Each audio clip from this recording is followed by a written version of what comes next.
kami, nag-harvest kami ng aming munggo. Sa mga hindi pala nakakaalam ng puno ng kamuting kahoy. Itong kamuting kahoy namin. Ito naman ang mga puno.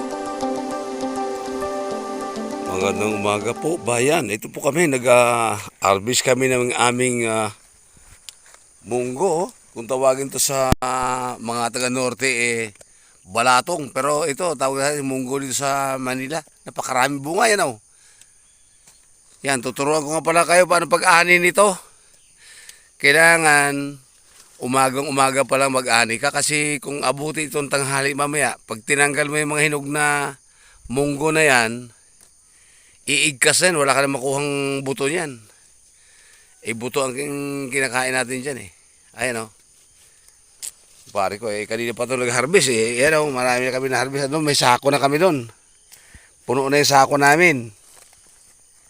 Eto, oh. Ayan pa, oh. Kasi mamaya pag tinanghali na ito pag mamaya, wala ka nang maani kasi iigkas lahat. Ayan, oh. Yan, nakadapa ng bagyo to pero nasa ilalim marami pa rin siyang bunga. Yan, oh. Meron tayong mga kapitbahay dito na mga, siyempre, mga daga dito, oh. Pero hindi man nakain lahat, kinakain din nila yung mga munggo, pero sa dami siguro, hindi na rin na maubos. Tinitirahan din kami, kaya nakakatuwa din Nagtira din sila para sa amin na nagtatanim. Pero so far, ang dami pa rin talaga yun, oh. Yun, oh. Kita nyo naman po, ang daming ayun, oh, hinog ng Pre. Oh. Hindi pa rin ito.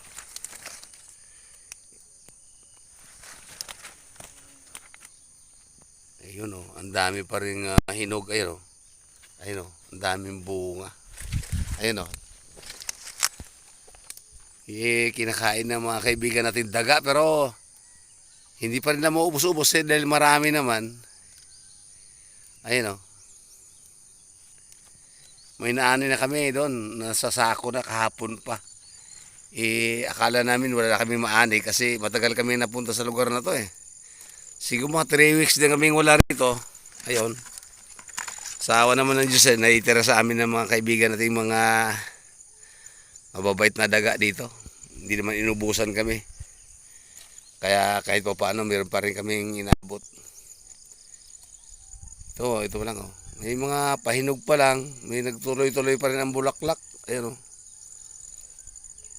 Kaya napakasarap pag may tinanim ka talaga, may aanihin ka Yan, oh. Malawak pa ito mga kababayan, ayun, oh. Ayun, oh, nakapakadaming hinog, ayun, oh. Oh, yan, oh. Yan. Maghapon pa kami rito mag-ani ngayon kasi natutumba kasi nung hangin to. Kala namin hindi na siya magbubunga kasi natumba sa hangin. Pero, ayan, pa rin sila, oh. Sa baba pa, hanggang doon pa sa baba kami mag-ani, oh. Dapat maglinis kami dito kasi hinahalo ko lang naman to sa tanim namin pinya. Kasi mga almost 3 months lang naman ito, maani natin mga munggo na ito. Kaya, ayan, oh. Yung kumpare ko, si Mang Boy Hinebra, hirap na hirap pa Pag ito uminit na, wala na to. Hindi na namin to hindi na namin to pakinabangan kasi iigkas ito lahat mamaya. Ayan. Oh, malawak pa. Kaparaso pa lang naanihan namin kahapon. Ayan, oh. Medyo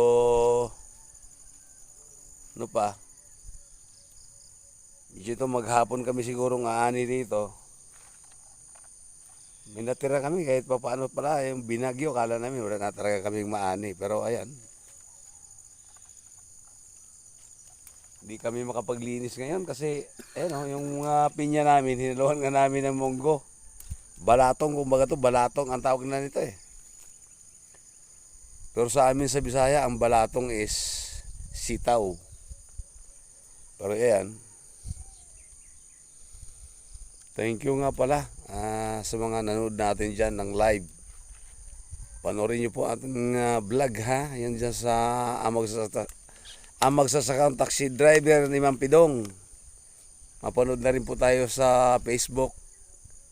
Kaya pong bahala, i-follow nyo lang po kami. I-share na rin po para marami makapanood kung paano pag-ani nga pala ng munggo or balatong. Kasi pag tinanghali na ito, wala na tayong maabutan yan kasi iigkas na yan. Ibig sabihin, mabibiyak na yan pag tanghali na pag inani mo. Kaya yan po ang sikreto paano tayo mag-ani ng munggo or balatong. Sa umaga tayo, kumari nga pag sikat ng araw, meron na tayong naani kasi pag tinanghali na wala na talaga, as in. Ito po ang pagsasaing namin dito sa sa bundok. Ayan po, ayan o, kahoy ginagamit namin. Kainan na.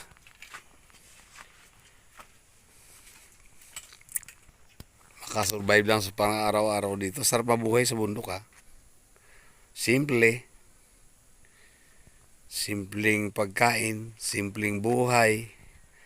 Pero masaya. Dahil napakalamig yung lugar. Ang sarap-sarap ng lugar dito ha. Yan. Matiwasay ang paligid. Yan. Sa mga hindi pala nakakaalam ng puno ng kamuting kahoy ha. Ito itong kamuting kahoy namin. Kita mo naman ang mga puno. Ang lalaki niya no. Yan, may laman na sa ilalim niyan oh. Kanino? Ang lago ng kamuting kahoy namin. Binagyo lang pero sa tulang. Ayan oh. Ang daming laman sa ilalim niyan. Yon, maraming di nakakalam ha kung paano itsura ng kamuting kahoy. Ito na oh. Makikita niyo na oh. Gumawa ka ng ano ka? Ayan, ayun. Ito pa, ang dami naming kamuting kahoy dito. Ayan oh. Yan, tingnan nyo mga kamuting kahoy namin. Dami. Ayan oh. Ayan. Yan ang kamuting kahoy ha, sa mga hindi nakakaalam. Kasi mga farmers lang nakakaalam paano magtanim ng kamuting kahoy. Ito yung itsura niya ha. Kasi nakita natin dyan sa Metro Manila, lang, yung mga laman na yung na binibenta dyan kung magkano 1 kilo. Pero ito yung puno. Ito yun ha. Ito yung puno ha. Mga tanim natin ni Mang Pidong. Ang magsasakang taxi driver. Halo-halo ayan oh. May mga kamuting kahoy napakarami. Kaya lang binagyo nga siya kaya nga oh. Yung iba dumapa, yung iba ayan nakadapa na. Pero may laman yan ha. Ayun, saging nating tanim. Ayun oh, nakadapa mga nyog natin oh. Ang dami na oh, mga nyog oh yan oh. Sari-saring pananim meron tayo rito. Ayan oh. Ayun oh, hanggang baba oh. Ayan, alam niyo na ha. Alam niyo na kung ano itsura ng kamuting kahoy na puno ha. Pero hindi pa pwede anihin to, mga siguro mga 2 or 3 months pa ito. Maani ito kasi medyo hindi pa siya magulang yung mga laman. Ayan, mga tanim nating Ayan mga nyog, ayan mga saging o ayan. Ayan. Ayan, mga munggo namin, hindi pa namin natapos na anihin eh. Ayan o. Marami pa tayong aanihin mamaya nito kasi medyo mainit na. Yan o, ang nagbati namin na yun sa mga hindi nakakaalam. Yung, yun o. Yan.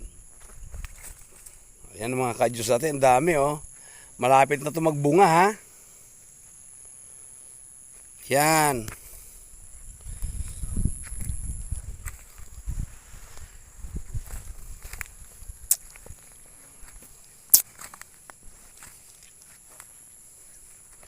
Ayun yung mga patula namin, ayun o. Nasa ilalim lang, nasa baba lang kasi binagyo eh. Nasa gumagapang yung namin eh. Oo. Meron nga dyan. Saka ito paparedim, tinulog sa isa, diba yan ito? Ayun o. Laki o. Ayun para ba sa harapan mo, meron dyan. Oo. Bamapakan mo ha. Yun, nalaki ng patula natin. Yan, yung pakinabang namin sa lugar na to. Kaya kami nagpasalamat din. Sa mga supporters natin, mga followers ko dyan ha. Maraming sa inyo lahat. God bless us all ha, mga kababayan, mga followers, mga sa YouTube, sa Facebook, sa Reels. Andito pa kami sa aming kubo, ayan. Ayan o. Kubo namin. Kubo pa rin. Ayan. Maraming salamat. hanggang sa muli. Ito po ang inyong magsasakang taxi driver, si Mang Pidong ha. Panoorin niyo yung YouTube channel namin. Saka yung rin sa Facebook. Maraming salamat po. God bless.